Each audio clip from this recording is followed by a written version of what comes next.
이번 시간에는 정비 범위 및 소요 시간 결정에 대해서 학습하겠습니다. 오늘의 학습 내용은 NCS 학습 모듈 자동차 정비 공정 수립의 3페이지부터 17페이지에서 확인할 수 있습니다.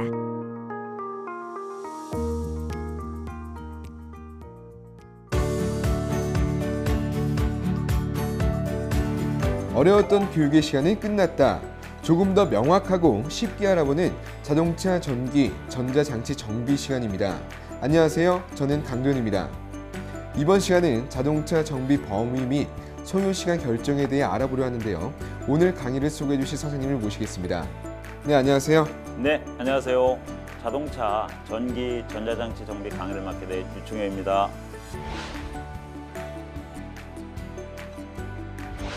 네, 반갑습니다. 지금까지 학습한 내용들을 보면 대부분이 정비 지침서에 따라서 자동차의 전기 전자장치를 정비하는 내용이었습니다. 그런데 오늘은 정비 지침서에 관한 것인데 어떤 내용들이 들어있나요? 네, 정비 지침서는 통상 차량의 전반 수리 구조에서 정비라고 지칭될 수 있는 항목들이 모두 열거되어 있습니다. 셰시, 엔진, 전기 전자장치 등 모든 항목에 있어서 작업자가 표준 작업 공정을 준수할 수 있도록 구성되어 있습니다. 특히 이 중에서 가장 눈여겨보아야 할 것은 차량별로 다른 고유 속성인데 작업의 순차를 개략적으로 설명하는 것이 아니라 해당 차량의 실제 작업 공정을 정확하게 소개하므로 통상의 그 어떤 표준화 교재보다 완성도가 높다고 할 수 있습니다. 네. 실무적인 작업 공정에 중점을 두었다는 그런 말씀 같은데 정비 지침서는 어떻게 구성이 되어 있죠? 네, 정비 지침서는 세부 항목과 부수 항목으로 구성되어 있습니다. 세부 작업 항목은 보통 작업의 순서대로 정리되어 있는데요. 처음 차량의 작업 시작부터 작업의 완료, 조립까지, 그리고 일부 항목에 대해서는 점검 방법이나 기준 지표가 제시되어 있습니다. 네, 그렇군요. 그럼 부수 항목은 어떤 것들이 있나요? 네, 부수 항목은 작업에 필요한 필수 설비들에 대한 내용입니다. 드라이버 사용 방법과 같은 단순한 것을 제외하면 대부분의 작업 설비와 공구에 대해 모두 다루고 있고 권장하는 표준 설비명과 기기 정보를 포함시켜 작업자가 준수해야 하는 지침으로서의 장비와 설비 운용이 기록되어 있습니다. 네. 말씀을 듣고 보니까 정비에서 정비 지침서가 얼마나 중요한지 알 수 있을 것 같습니다. 그렇다면은 현장에서는 지침서를 어떻게 활용하는지 알 수 있을까요? 네, 차량의 특성상 주의해야 할 부분이 반드시 기록되어 있으므로 처음 보는 차량, 특히나 신형 차량들에 대해서는 정비 지침서를 탐독하고 이에 따라 달라질 수 있는 정비 공정을 확인하셔야 됩니다. 특히나 신형 차량들의 경우는 소재나 구성에 있어서 이전의 세대와는 다른 양상의 공학적 설계를 거칩니다. 예를 들어 H사의 신형 G차종의 경우 리벳건을 응용해 기존 볼트온 패널을 접합하는 형태를 적용하는 데다가 일부 패널에서 기존 강판과 다른 소재를 이용하고 있는데요.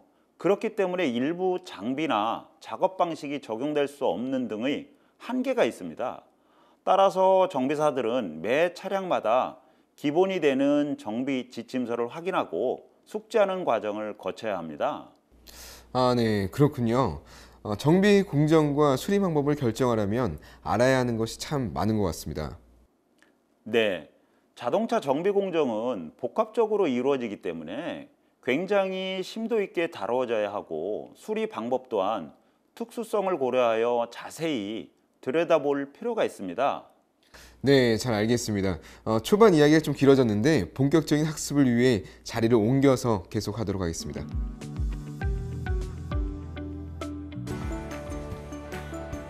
기정 씨가 바쁘게 움직이고 있는데요. 어떠세요? 전문가의 필이 살짝 느껴지시나요? 빨리 오신대요. 오늘 미션이 안 줘요 오늘은? 어디 숨겨놨구나. 숨겨놨어요? 오, 어디 숨겨놨어요 어디? 이 근처? 이 근처에 있다고요? 찾아보라고? 에이 뭐 어디가 있기? 찾았네. 찾았어. 여기 있네. 여기 있다. 어휴, 오늘 깜짝 쇼.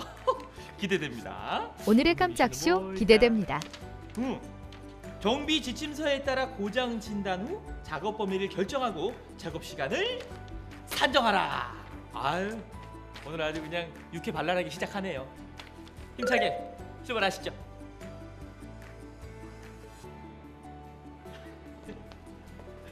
여러분, 오늘의 미션.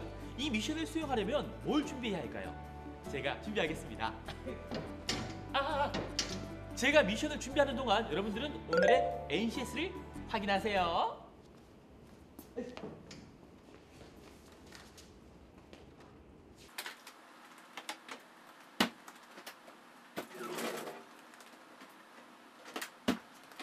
준비하느라 바쁜 기정 씨, 오늘도 잘 부탁해요.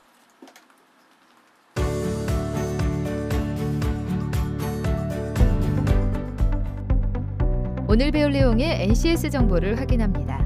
우리는 이 중에 정비 공정 및 작업 시간 산정에 대해 알아보고자 합니다.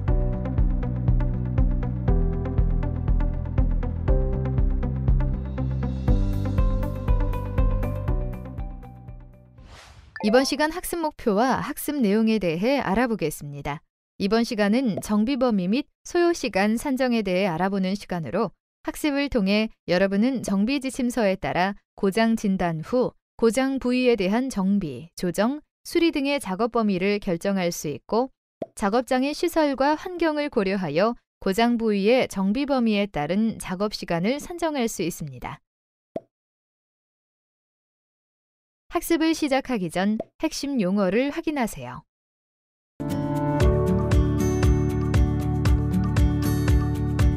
연결 부위 부품들의 특성은 부품과 부품이 연계되는 부품들은 보통 윤활이 필요한 항목이 많고 고정시키는 부위는 강성과 그 조립 체결 토크가 서로 다르기 때문에 특성을 달리해야 됩니다. 이는 차량의 안전에 관련되는 부품으로서 특히 하부 조립체와 무게를 지탱하는 부위, 동력을 전달하는 부위 등 셰시 전 부분에 대해서는 더욱 면밀한 작업 수행이 필요합니다.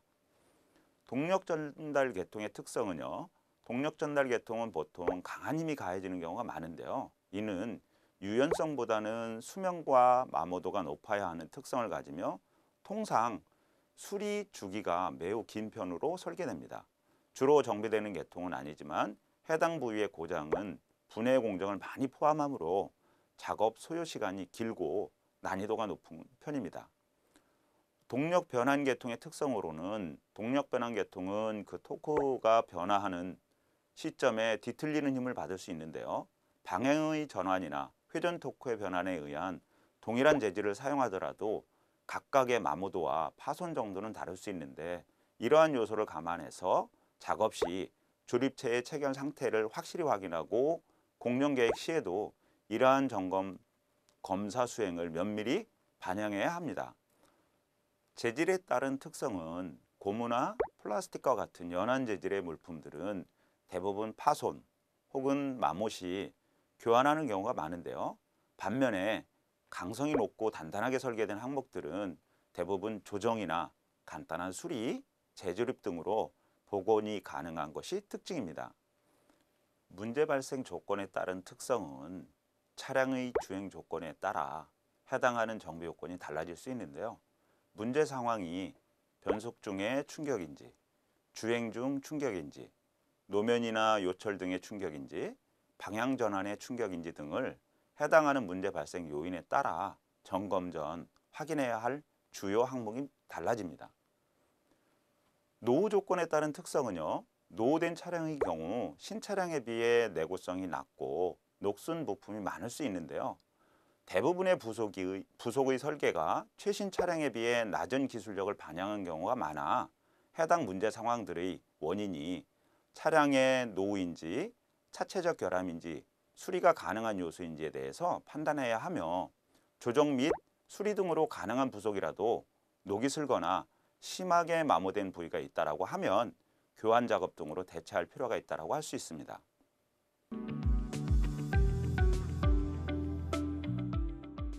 네, 안녕하세요. 아유, 교수님 안녕하세요. 네, 뭐 차에 무슨 문제가 있나요? 예, 안 그래도 차가 좀 이상해서 교수님 오면 여쭤보려고 그랬어요. 아, 그래요.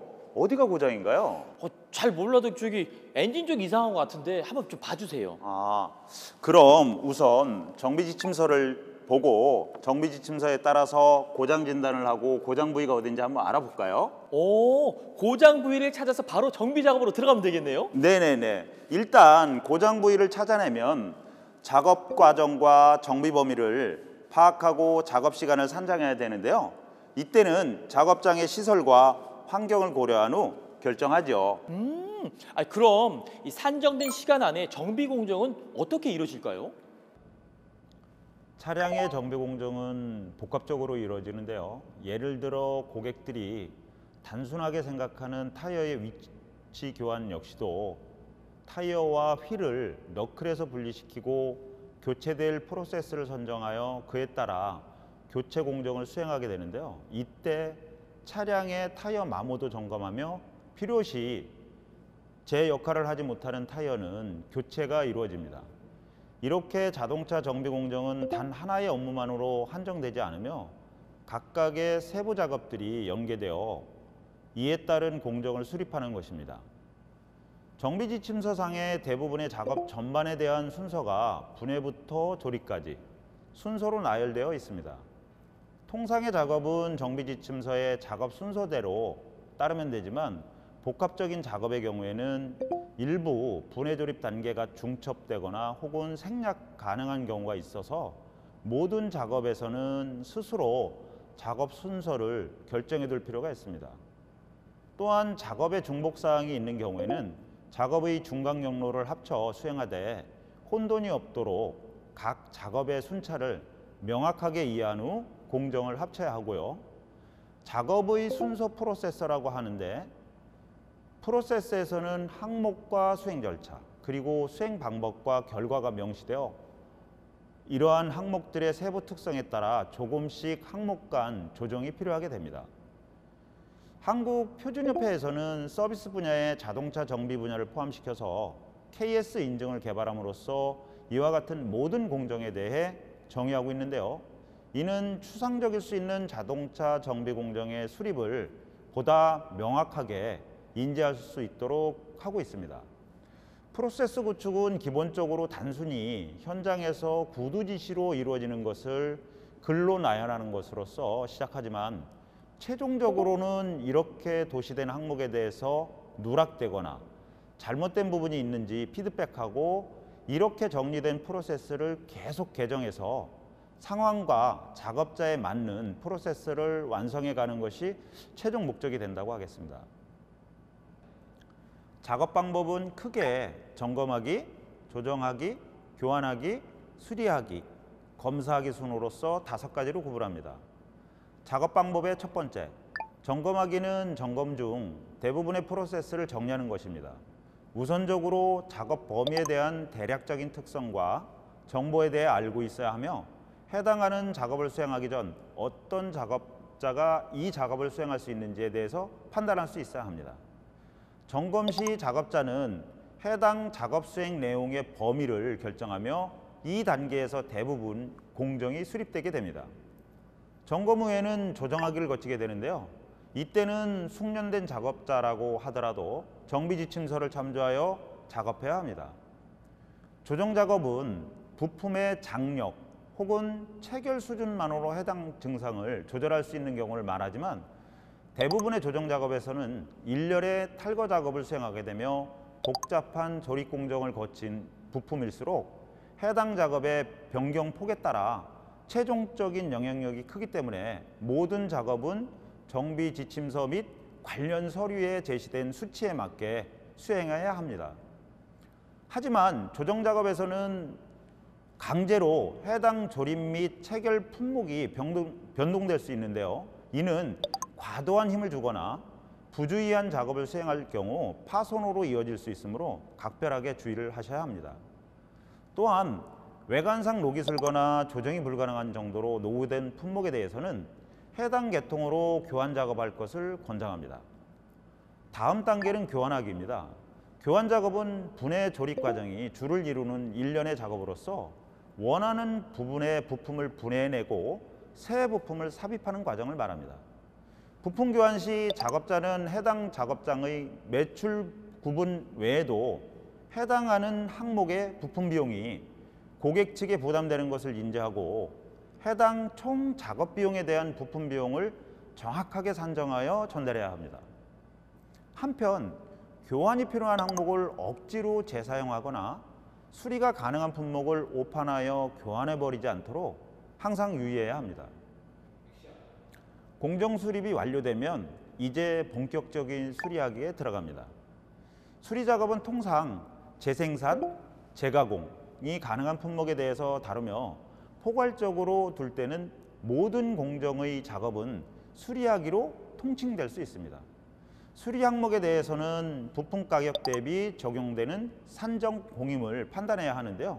이는 고객 및 청구 대상 측에서 총 수리 비용을 판단할 수 있는 지표로서 활용됩니다. 그리고 담당자는 부품 가격의 산정이 총 수리 비용에 가져오는 변동을 확인해야 합니다. 수리 공정은 교환 공정과 대비했을 때 최종 품질이 차이가 없도록 유의해야 하는데요. 만약 품질 면에서 현저하게 떨어질 경우 고객의 사전 동의가 없을 경우에는 반드시 과정을 숙지하고 교환 작업 등으로 대체해야 합니다. 특히 셰시 공정의 경우 잘못된 조립 및 수리 작업으로 인해 발생하는 위험성이 높으므로 각별하게 주의를 하셔야 합니다. 끝으로 마지막 단계인 검사하기입니다. 모든 작업의 완료 공정에는 검사하기 공정이 포함됩니다. 이는 작업이 완전히 완료되었는지를 파악하는 것으로서 작업 중에는 분해 조립 혹은 유사한 수준의 탈거 작업 등이 포함되기 때문에 이들의 완전한 조립을 확인하는 것으로서 최초 진단한 이상 상태가 잘 해결되었는지 확인하고 작업 후에 추가 이상이 발생하였는지 여부 등을 파악해야 합니다. 수리 방법은 작업 방법의 분류와 과정에 따라 결정되는데요. 작업자는 해당 항목의 필요성을 확인하고 이를 전체 공정으로 산정하여 종합합니다. 수리 방법을 결정할 때는 첫째, 명백한 이상 상태에 대해서는 점검을 생략하고 즉시 조치해야 합니다. 둘째, 이상 상황을 확인하기 위해 점검을 실시합니다. 셋째, 필요시 점검을 수행하며 해당 작업 범위를 측정합니다. 넷째, 재사용이 불가능한 마모, 파손 부분에 대해서 교환을 실시합니다. 다섯째, 복원이 가능한 품목을 수리합니다. 여섯째, 완료 작업에 대하여 검사를 실시합니다. 교수님, 이 정비 범위에 따라 작업 소요 시간을 결정할 수 있다고 했는데요. 만약 작업 난이도가 높다면 시간이 많이 걸리고 난이도가 낮다면 덜 걸리게 되는 건가요? 네, 좋은 질문이네요. 그래서 작업을 하기 전에 난이도를 미리 파악하고 시간을 산출해야 합니다. 사실 오늘 학습의 최종 목적은 난이도를 산정해서 작업 시간을 산출하는 것인데요. 이 가운데 작업자 배정과 작업 시간 산정의 주요한 특성을 알아가는 겁니다. 그럼 이 작업자 배정과 난이도의 관계를 알아야 한다는 건데 그럼 자세한 설명 부탁드립니다. 작업자는 일의 난이도에 따라 크게 세 가지로 분류하는데요. 먼저 숙련된 작업자는 다른 작업자에게 전달 혹은 교육이 가능한 수준으로 대부분의 과업을 능숙하게 수행할 수 있고 해당하는 작업에 대해서 스스로 판단하고 수행을 실시할 수 있는 수준의 작업자를 말합니다. 그리고 능숙한 작업자는 일상적인 수준으로 반복되는 작업을 수월하게 수행할 수 있는 수준을 말하는데요. 복잡한 요소가 많은 분해 조립 작업에 능숙하지 못하거나 점검 결과 등에서 완전한 판단을 내리기 어려울 수 있습니다. 마지막으로 수습 작업자는 스스로의 과업에 책임지지 못하는 작업자로서 관리 감독하 또는 아주 적은 수준의 분해 작업과 짧은 시간이 소요되는 작업이 수행 가능한 수준의 작업자를 말합니다. 작업 난이도의 산정은 작업이 얼마나 오랜 시간이 소요되며 얼마나 높은 수준의 작업자를 배정해야 하는지에 주요한 척도로서 볼 수 있습니다. 작업은 높은 난이도, 보통 난이도, 낮은 난이도의 작업으로 구분하는데요. 높은 난이도의 작업은 엔진의 오버홀 작업이나 변속기의 전체 분해 작업 등이 여기에 해당되는데요. 높은 난이도의 작업은 숙달하기 어려우며 통상 공임이나 관련 설비 가격이 높게 책정되는 경우가 많습니다. 보통 난이도의 작업은 2~3시간 내외의 작업 시간으로서 수행되는 복합적 분해 작업으로서 직관적이며 가시적인 요소가 많은 작업이 여기에 해당됩니다. 그리고 낮은 난이도의 작업은 단순 분해 조립이나 소모품 교환 등이 일정한 범위 내에서 주로 많이 발생하며 반복 숙달이 용이하고 작업 자체에서 큰 분해 과정이나 수리 과정이 수반되지 않는 경우의 작업이 해당됩니다. 작업 시간을 결정할 때 가장 중요한 것은 해당 작업이 어디까지 진행되는지를 숙지하는 것으로 모든 작업이 결정되었을 때 추산이 가능합니다. 통상의 작업 시간은 경험적으로 추산되거나 계략적으로 작업의 소요 시간에 대한 추측으로 추산 가능하며 이는 구도적으로 설명하거나 계략적인 작업 소요 파악 시 반영할 수 있습니다. 대개의 경우 작업 시간은 단순 시간 산정, 기존 시간 표준법, 작업 단위 분리 방법에 의해 결정되는데 작업 시간을 선정하기 위해서 가장 기본적인 방법은 실제 단순하게 시간을 측정해서 산정하는 것입니다. 측정자는 스톱워치 등을 이용해서 작업의 시작부터 끝점까지 소요되는 시간을 관측하고 이를 기록합니다. 기존 시간 표준법은 작업한 과정에서의 기본 과정을 동작 단위로 분할하고 각계 모듈의 시간을 측정합니다.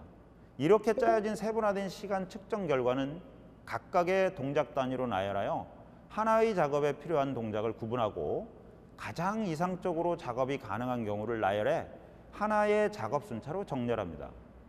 기존 시간 표준법은 각 동작의 조립을 통해 가장 이상적인 작업 시간 산정이 가능하다는 장점이 있습니다.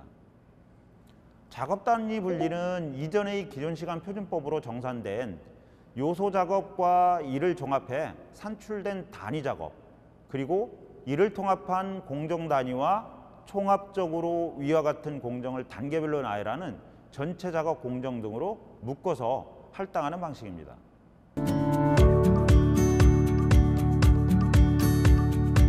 이제 앞서 배운 이론을 실습을 통해 알아볼 텐데요. 그 전에 실습을 위한 준비물을 확인해 보겠습니다. 교수님, 이렇게 하면 되는 건가요? 네, 맞습니다.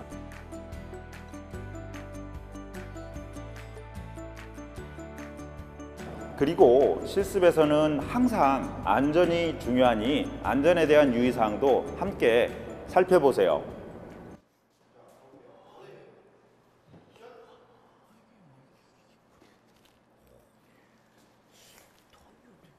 안녕하세요. 안녕하세요. 교수님 안녕하세요. 네. 교수님, 네. 제가 자동차를 위를 좀 올려서 살펴보고 싶은데 네네네. 여기 보니까 기계에 업, 락, 다운이 있는데 네. 이거 어떻게 작동시키는 거예요? 너무 많죠. 네.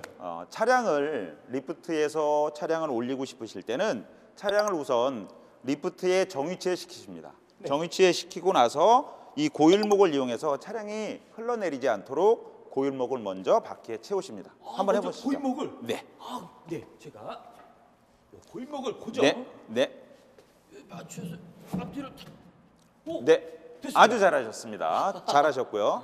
그 후에 차량을 올리실 때는 업 스위치, 내리실 때는 다운 스위치, 그 다음에 차량을 특정 높이에 고정시키실 때는 락 스위치를 누르시면 됩니다. 차를 위로 올릴 때 위, 아래, 위, 아래. 고정. 네. 오. 이 스위치를 이용해서도 하실 수 있습니다. 이걸로도요? 네. 올리고 내리고 올리고 내리고 올리고 내리고. 그럼 제가 직접 한번 해보도록 하겠습니다. 네. 해보시죠. 이걸로 이게 두는 것도 여기 이게 업이 이렇게 잘 네. 보이니까 위로. 네. 쭉 올리세요. 오, 올라가면. 네. 차량을 올릴 때는 네. 작업자가 원하는 위치까지 가시면 스톱을 하시면 되는데 예. 만약에 차량에서 바퀴를 빼고 싶으실 때는 현재 위치까지 올리시면 됩니다. 바퀴 네. 밑에 여기까지. 네. 바퀴를 빼실 때는 현재 위치까지 올리시면 되겠습니다. 정비를 할 때는요? 정비를 할 때는 정비 위치에 따라서 차량 하부를 보고 싶다 그럴 때는 더 올리시면 됩니다. 저는 차량 하부를 보고 싶습니다. 그럼 더 올리시면 위, 됩니다. 위, 네. 위. 네. 위로. 계속 올리시면 본인이 들어갈 위치까지 충분히 올라갈 겁니다. 진단기를 설치하는 방법에 대해서 말씀드리겠습니다. 진단기를 설치하기 위해서는 먼저 실내 정션 박스의 커버를 벗겨내면 되겠습니다. 커버를요? 네. 제가 해보겠습니다. 네. 당기면 되나요? 네. 앞으로 당기시죠. 네. 오, 간단하게 빠지네요. 네, 간단하게 빠집니다. 자, 진단기를 설치하기 위해서는 진단기 커넥터의 넓은 부분을 밑으로 가게 하셔서 한번 꼽아보시면 되겠습니다. 넓은 부분이 밑으로 아래로. 아래로 네. 아래로. 자, 이거 커넥터를 꼽을 때는 네. 깊숙이 꼽아주시기 바랍니다. 깊숙이 좀 네. 떨리네요, 이거. 네. 자, 깊숙하게 꾹 눌러서. 네, 아주 잘하셨습니다. 됐네요. 네, 네. 그러면 앞으로 진단하러 한번 가보실까요? 진단. 네. 네.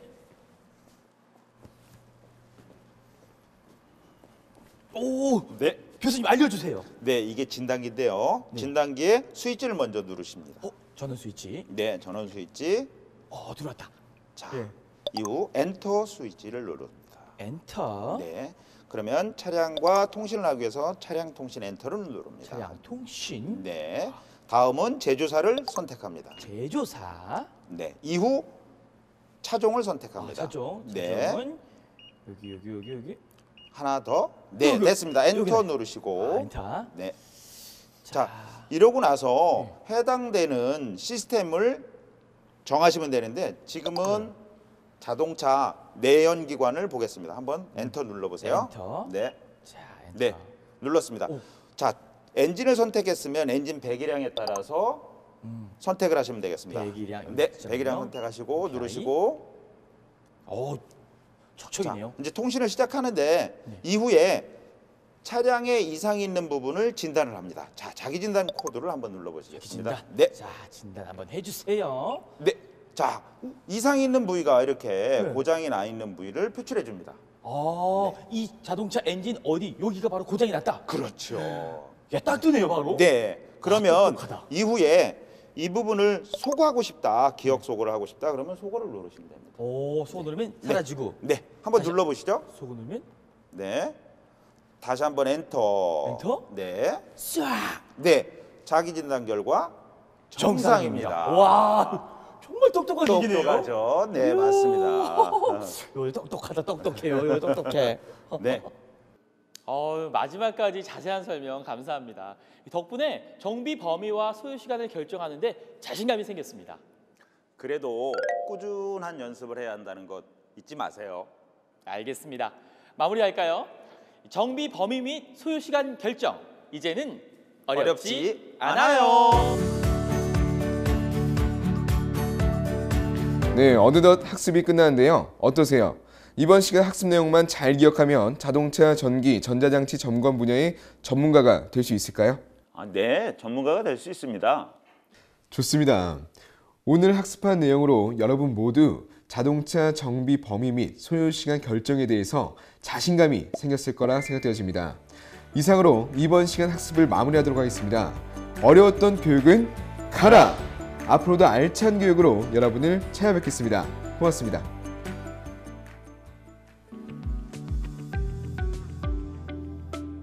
이번 시간 학습한 내용을 정리해 보겠습니다. 정비 공정 수립은 우선 정비 순서를 숙지해야 합니다. 통상의 작업은 정비 지침서의 작업 순서를 그대로 따르지만 복합적인 작업의 경우에는 일부 분해 조립 단계가 중첩되거나 혹은 생략 가능한 경우가 있으므로 모든 작업에서는 스스로 작업의 순차를 결정해 둘 필요가 있습니다. 프로세스 구축은 항목과 수행 절차, 그리고 수행 방법과 결과가 명시되어야 하며 항목들의 세부 특성에 따라 조금씩 항목 간 조정이 필요합니다. 계략적인 프로세스 구축은 단순히 현장에서 구두 지시로 이루어지는 것을 글로 나열하는 것으로 시작하지만 최종적으로는 이렇게 도시된 항목에서 누락되거나 잘못된 부분이 있는지 피드백하고 이렇게 정리된 프로세스를 계속 개정하여 상황과 작업자에 맞는 프로세스를 완성해가는 것입니다. 작업자 배정과 난이도 관계를 살펴보겠습니다. 숙련된 작업자는 다른 작업자에게 전달이나 교육이 가능한 수준으로 대부분의 과업을 능숙하게 수행하고 해당하는 작업에 대해 스스로 판단하고 수행하는 자를 말합니다. 작업이 능숙한 작업자는 일상적 수준으로 반복되는 작업을 수월히 수행할 수 있는 수준을 말하며 복잡하고 요소가 많은 분해 조립 작업에 능숙하지 못하거나 점검 결과 등에서 완전한 판단을 내리기 어려울 수 있습니다. 수습 작업자는 스스로의 과업에 책임을 지지는 못하나 관리 감독하 혹은 아주 적은 수준의 분해 작업과 짧은 시간이 소요되는 작업이 수행 가능한 작업자를 말합니다. 리프트를 이용하여 진단하는 방법은 다음과 같습니다. 리프트 사용 준비를 위해 차량을 정위치시킵니다. 리프트 간격을 판단하여 차량을 위치시키고 고인목을 설치합니다. 이상이 없다고 판단되는 경우 필요한 높이까지 리프트를 상승시킵니다. 리프트를 부양한 후 필요 항목의 점검을 실시합니다. 진단기를 이용하여 차량을 진단하는 방법은 다음과 같습니다. 먼저 실내 정션 박스의 커버를 벗겨냅니다. 진단기 커넥터를 연결합니다. 진단기 전원을 ON한 후 엔터 스위치를 누릅니다. 차량 통신이 나타나면 엔터를 누릅니다. 다음으로 차량 제조사, 차종 등급 등을 선택한 후 해당되는 시스템을 선택하여 살펴봅니다. 해당 시스템의 세부 항목을 선택하여 살펴봅니다. 차량을 진단하면 이상 부위가 나타납니다. 소거할 경우 소거 버튼을 눌러 진단 결과를 지웁니다.